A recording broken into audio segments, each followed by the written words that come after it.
Nama artis sekaligus presenter Irfan Hakim baru-baru menjadi perbincangan hangat warganet usai Lebaran Idul Adha lantaran dirinya berkurban sebanyak 6 ekor sapi atas nama istri dan anak-anaknya serta keluarga dan para pegawainya. Namun di balik ketenaran dan kekayaannya, ternyata pria kelahiran 48 tahun ini memiliki masa kecil yang penuh lika-liku sebelum akhirnya menjadi artis. Dan inilah suara hati Irfan tentang perjalanan hidupnya.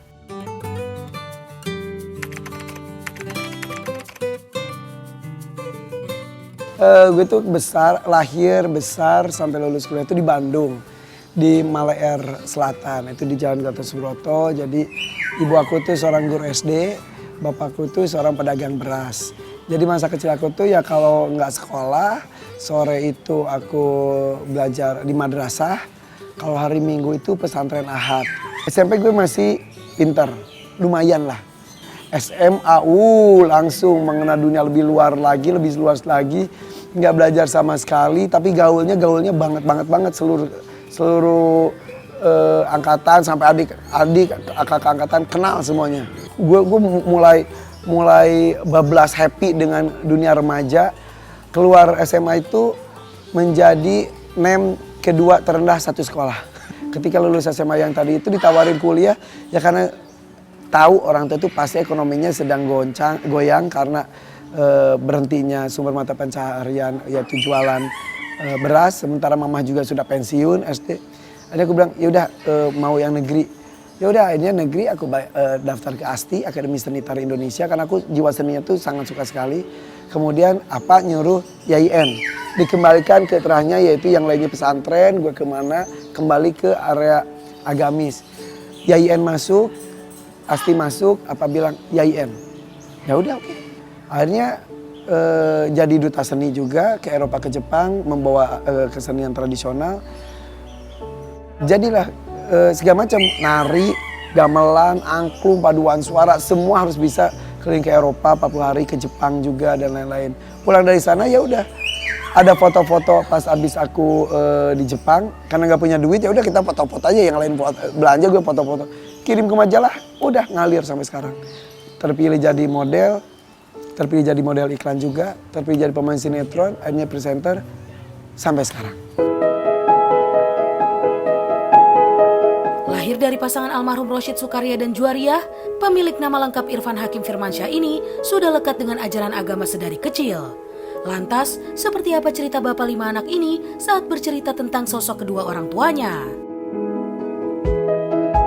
Oh, apa mah keras banget. Apa tuh sangat keras. Jadi waktu dulu yang tadi gue bilang madrasah, namanya anak-anak ada malesnya. Kalau gue males ngaji, disiram air bak itu, lagi pakai gitu, didudukin madrasah sambil basah kuyup nangis.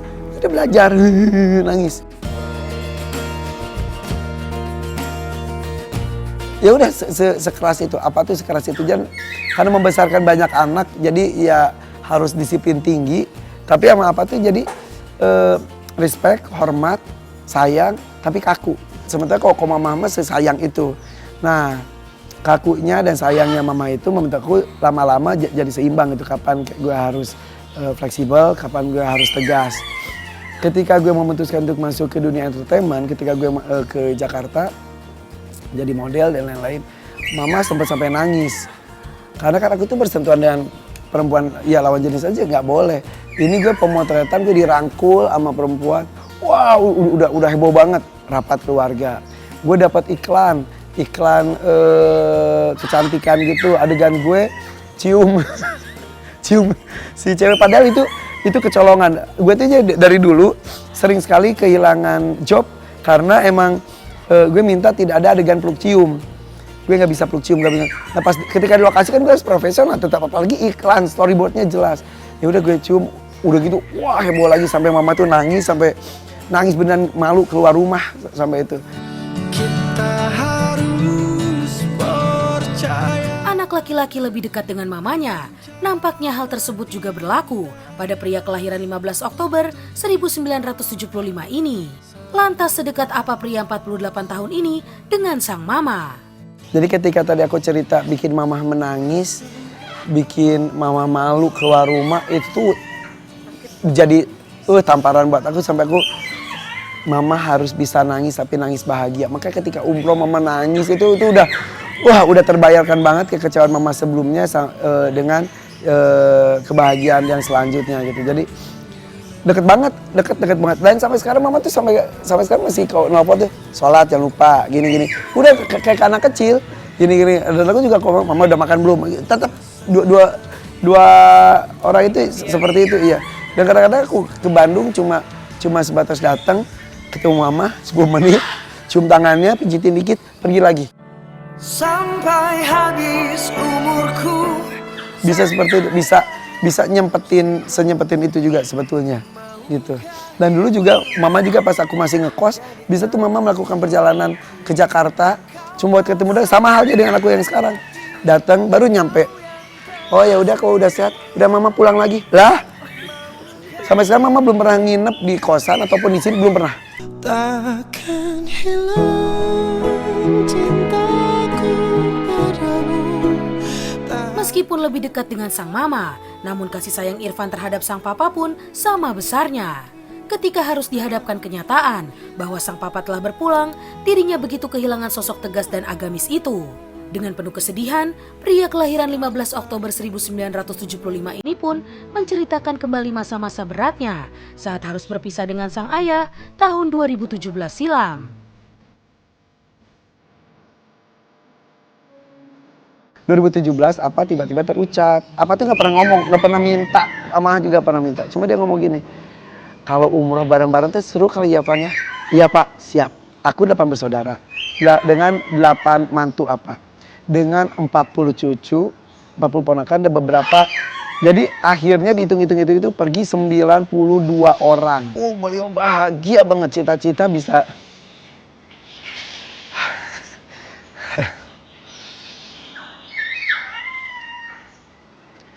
Cita-cita bisa umroh bareng itu bisa diwujudkan gitu dalam beberapa bulan ke depan. Apa begitu semangatnya, tiba-tiba apa kena asam urat. Kayak aku sekarang. Kaki sampai bengkak sebelah kanan. Bengkak, aku ingat banget aku pulang ke Bandung, aku pijitin kaki pelan-pelan, Pak sakit ya iya. Aku olesin minyak. Terus akhirnya sudah gitu. Pas sudah gitu, mama memutuskan untuk ke rumah sakit.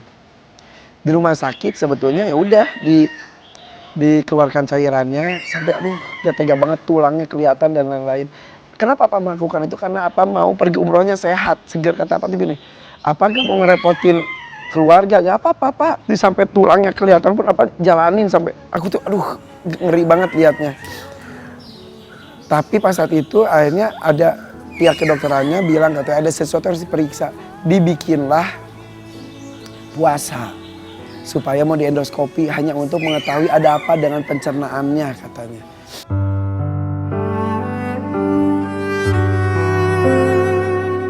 Pas sebelum koma tuh di kondisi puasa itu tuh apa nyatet bis 1 siapa saja, bis 2 siapa saja buat kita pergi umroh. Koma dari situ akhirnya sampai kita pindah rumah sakit dan lain-lain. Bangun yang nyari tuh Irfan nyari aku. Aku datang tuh dia ngomong, wih dia minta pulang. Di kondisi gitu kan aku nggak tahu dia tuh minta pulang ke rumah atau dia ngasih kode akan berpulang. Akhirnya tanggal 21 November 2017 apa meninggal dunia? Ternyata belum siap aku kehilangan dirimu.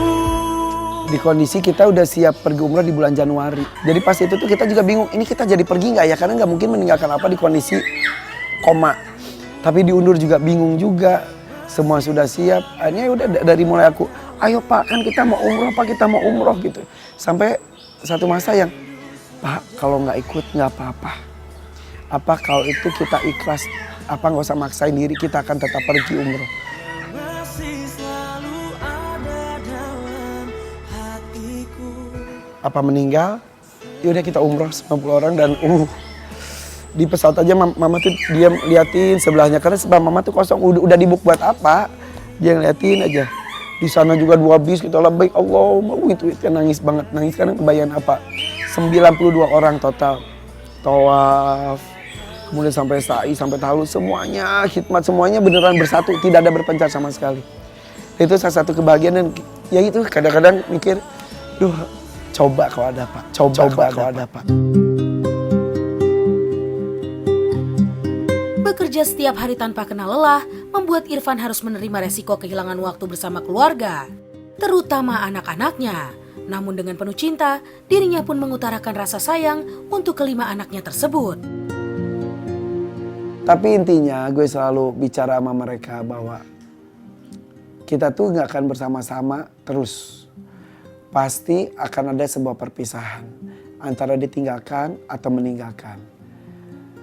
Jika yang meninggalkan adalah ayah, mudah-mudahan anak-anak ayah ini bisa menghadapi dunia, kerasnya dunia, kejamnya dunia ini dengan kemampuan mereka.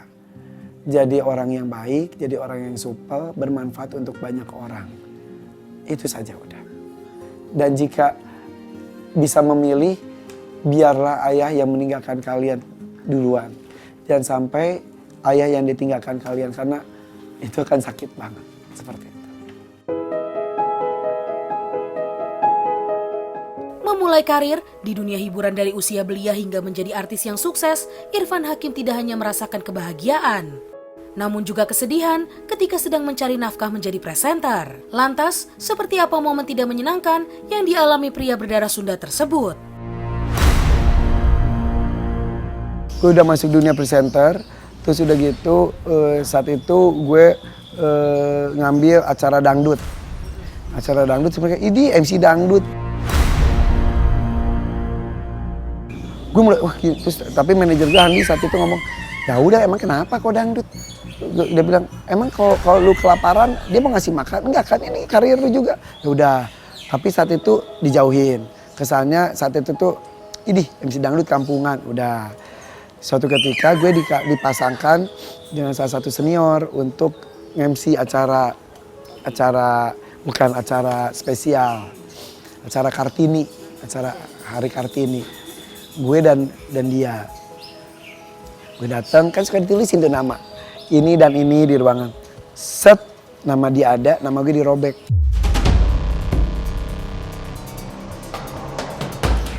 Karena nama gue gak ada. Gue cari ruangan gue. Ini gue sangat-sangat jarang gue ceritanya. Dipindah ke ruangan dancer. Udah, MC berdua. Set, kan ada cue card-nya.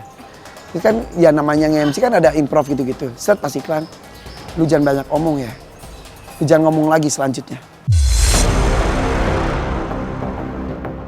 Ada lagi yang mandang sebelah mata. Ya itu yang tadi gue cerita, gara-gara gue tidak bermobil, pandang sebelah mata. Dipandang gak gaya. Dan itu bukan hanya sama sesama artis saja, sama kru-kru juga diremehin.